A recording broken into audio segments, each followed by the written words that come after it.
Pinangunahan ni Presidente Bongbong Marcos ang Regional Development Council meeting ng Western Visayas na ginanap sa lungsod ng Iloilo kasabay sa Grand Rally ng Alyansa para sa Bagong Pilipinas sa Gaisano ICC Ground sa distrito ng Mandurriao Pebrero 13.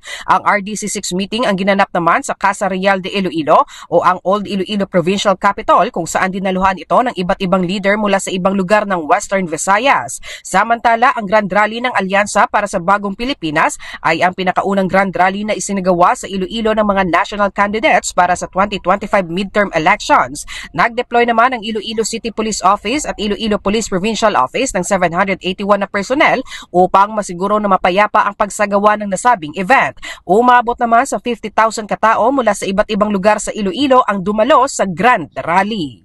Nag-uulat para sa K5 Network News, ito si K5 Karen Badilla para sa kampyon na balita, serbisyo publiko at kasiyahan sa bawat Pilipino. K5 News FM. K5 News FM.